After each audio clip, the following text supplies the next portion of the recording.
10월 13일 월요일 생명의 삶 묵상.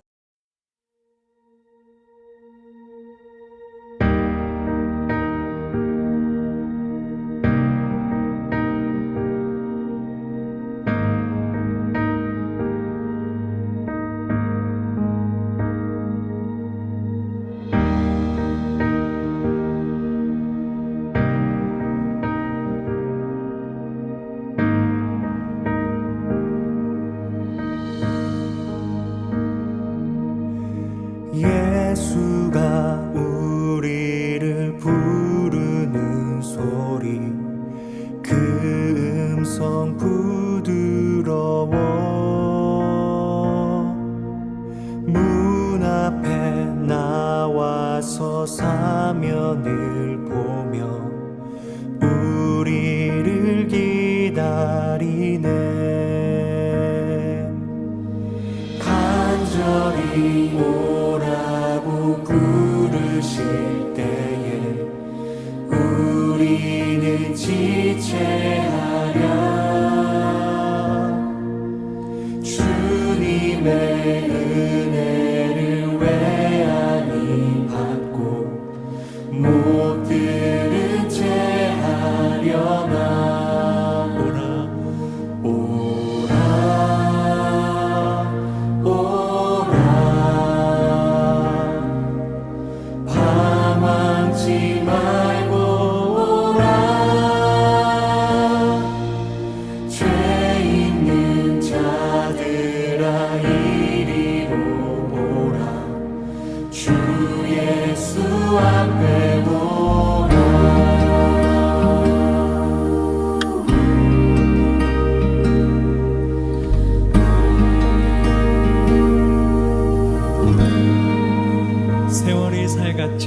세월이 살같이 빠르게 지나 쾌락이 끝이 나고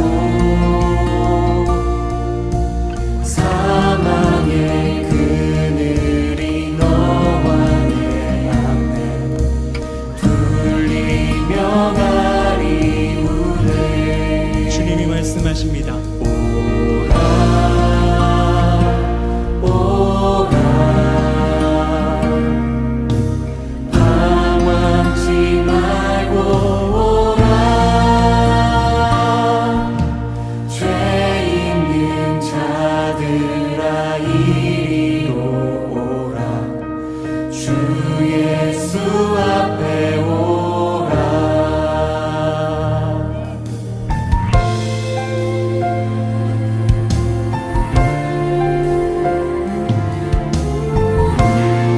주님께서 우리를 초대하십니다.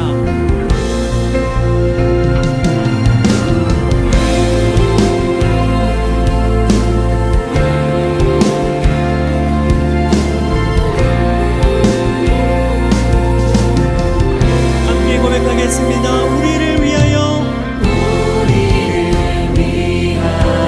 예비해 두신 영원한 집이 있어.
아멘. 오늘도 주님께서 사랑의 음성으로 우리를 부르고 계십니다. 그 음성에 순종하여 주님께 나아가는 저와 여러분의 하루가 되길 원합니다. 오늘부터 우리는 스가랴서를 묵상합니다. 김윤희 박사님의 성경 에센스 영상을 보면서 함께 스가랴서에 대해 알아보겠습니다.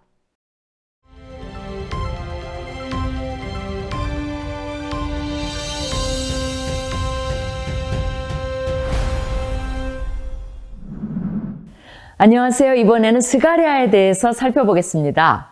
학개, 스가랴, 말라기는 포로기 이후 페르시아 시대를 배경으로 구약 선지 문학을 이룹니다. 학개와 스가랴는 동시대 인물로 페르시아의 세 번째 왕인 다리오 1세 때에 서로 힘을 합쳐 예루살렘 성전을 건축하는 일을 독려합니다. 스가랴의 사역은 학개의 사역이 시작된 지 2개월 후에, 즉 다리오 왕 제2년 8째 달 주전 520년에 여호와의 말씀이 임함으로써 시작됩니다.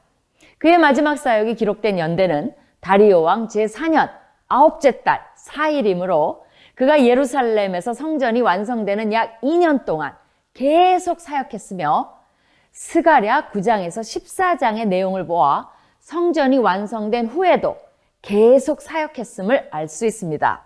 학개는 백성들에게 성전을 짓도록 동기부여를 한 반면 스가랴는 그들에게 회개와 영적인 개혁을 촉구합니다.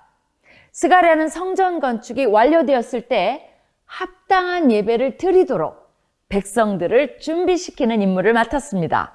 학개는 당시 총독이자 리더였던 스룹바벨을 오실 메시아의 예표로 제시한 것으로 마치는데 스가랴는 진정한 메시아의 오심을 예언합니다. 스가랴의 메시지의 주제는 회개하고 하나님의 왕국과 메시아의 오심을 준비하라는 것입니다. 그러기에 소선지자 중에서 메시아에 대한 예언이 가장 많은 책입니다. 구약 전체에서 이사야 다음으로 메시아적 목자, 왕에 대한 이야기와 예언이 많이 나옵니다. 신약에서는 70회 이상 스가랴를 직접 인용하거나 암시하는데 대부분이 계시록에서 발견됩니다.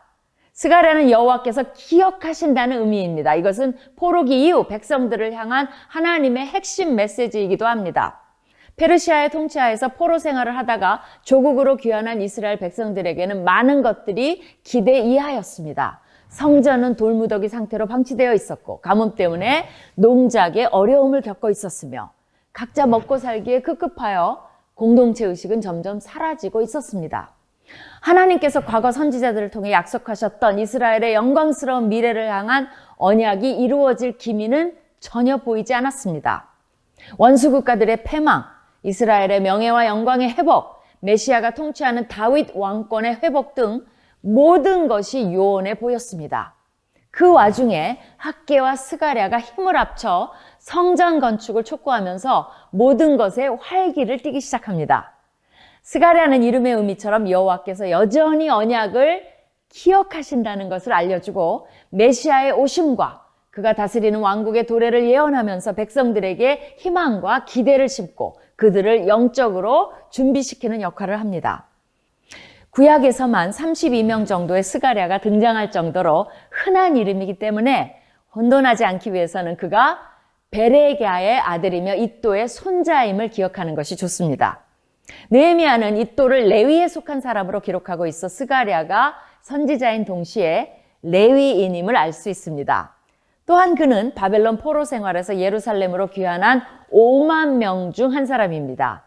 스가랴서는 크게 두 부분으로 나뉩니다. 첫 번째 부분을 이루는 1장에서 8장은 메시아의 왕국을 위한 준비를 다루고 있고 두 번째 부분을 이루는 9장에서 14장은 메시아의 오심을 통한 이스라엘의 구원과 통치를 다룹니다. 첫 번째 부분은 8개의 환상으로 유명합니다. 이 8개의 환상은 붉은 말탄자의 환상, 4뿔과 4대장장이들, 측량줄을 잡은 자, 대제사장 여호수아의 옷, 순금 등잔대와 2 감람나무, 날아가는 두루마리, 에바 바구니 가운데 앉은 여인, 4대의 병거입니다. 이 환상들에는 묵시적이며 비유적인 표현들로 가득한데 그래서 스가랴서가 어렵게 느껴지기도 합니다. 두 번째 부분은 오실 왕 목자 메시아에 의한 이스라엘의 미래의 구원과 승리를 보여줍니다. 스가랴는 여호와의 날에 이스라엘이 하나님 앞에 성결된 것을 고대하면서 에스겔 다니엘서와 견줄 만큼 묵시적이고 종말론적인 메시지로 가득합니다. 마치 신약에 있는 계시록의 일부를 보는 듯합니다. 특별히 스가랴 4장 6절 말씀을 함께 묵상하고 싶습니다. 만군의 여호와께서 말씀하시되 이는 힘으로 되지 아니하며 능력으로 되지 아니하고 오직 나의 영으로 되느니라. 주님의 성령으로 성결된 우리 모두를 기대합니다. 스가랴 제1장.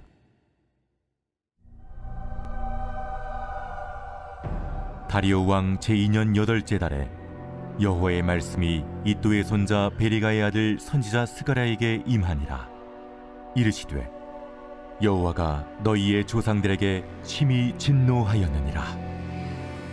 그러므로 너는 그들에게 말하기를 만군의 여호와께서 이처럼 이르시되 너희는 내게로 돌아오라.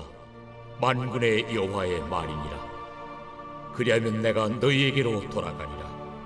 만군의 여호와의 말이니라. 너희 조상들을 본받지 말라. 옛적 선지자들이 그들에게 외쳐 이르되 만군의 여호와께서 이같이 말씀하시기를 너희가 악한 길 악한 행위를 떠나서 돌아오라 하셨다 하나 그들이 듣지 아니하고 내게 귀를 기울이지 아니하였느니라. 너희 조상들이 어디 있느냐? 또 선지자들이 영원히 살겠느냐? 내가 나의 종 선지자들에게 명령한 내 말과 내 복도들이 어찌 너희 조상들에게 임하지 아니하였느냐?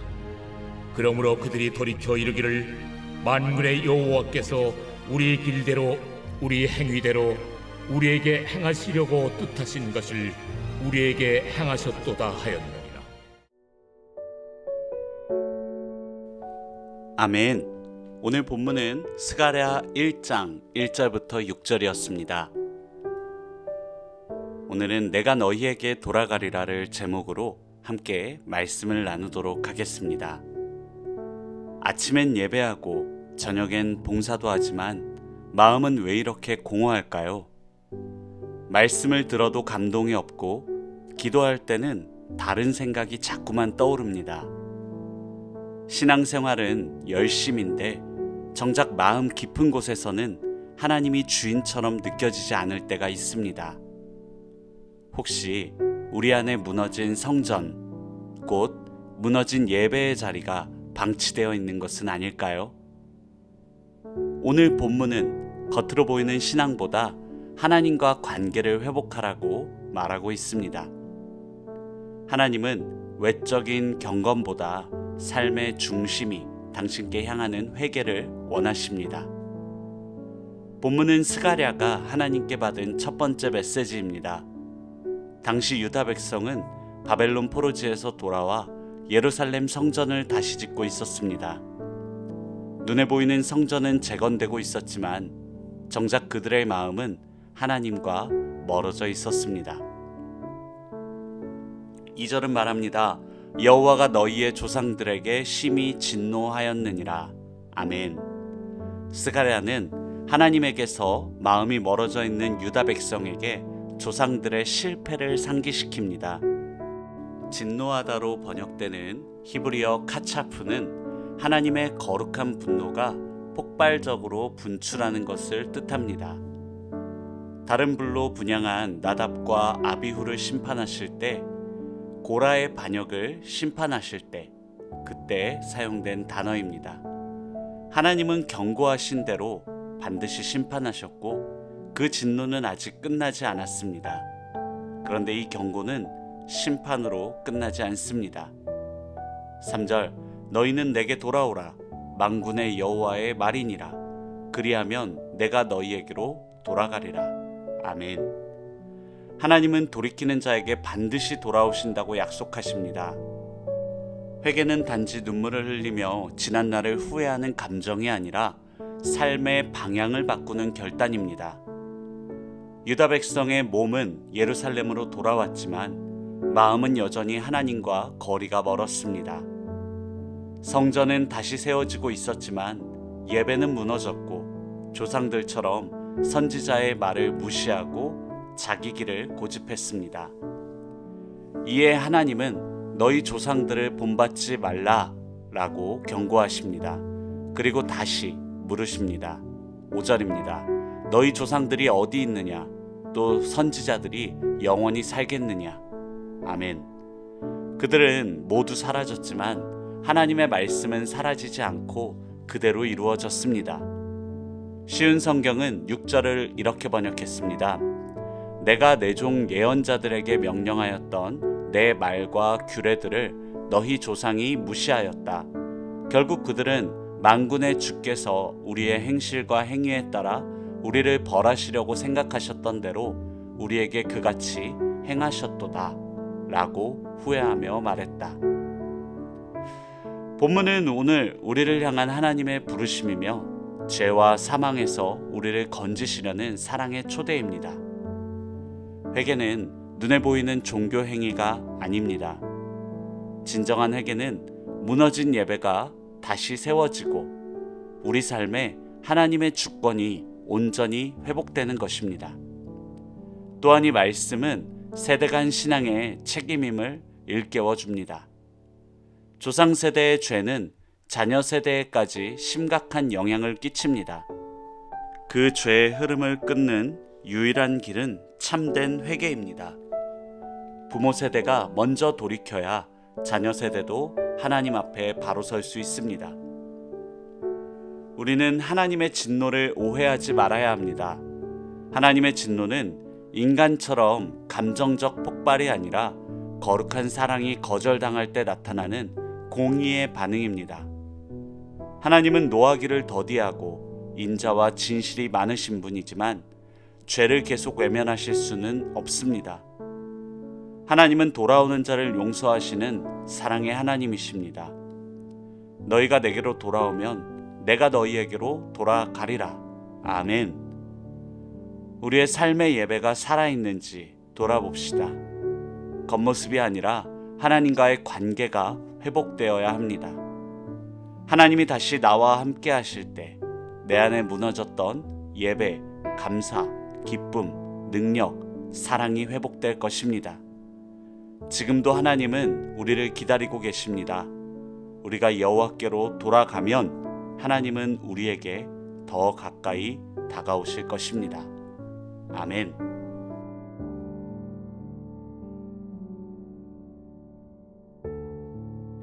함께 적용을 위한 질문을 해보길 원합니다. 첫 번째 질문입니다.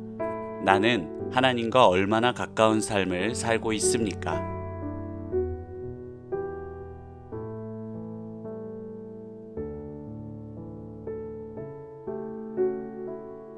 두 번째 질문입니다. 지금 내 삶에 무너진 예배의 자리는 어디입니까?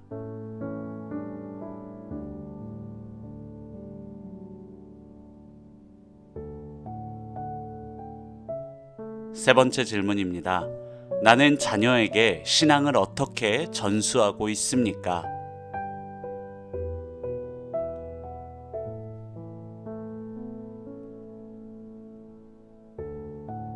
마지막 질문입니다. 하나님은 돌아오라는 말씀을 어떻게 하고 계십니까?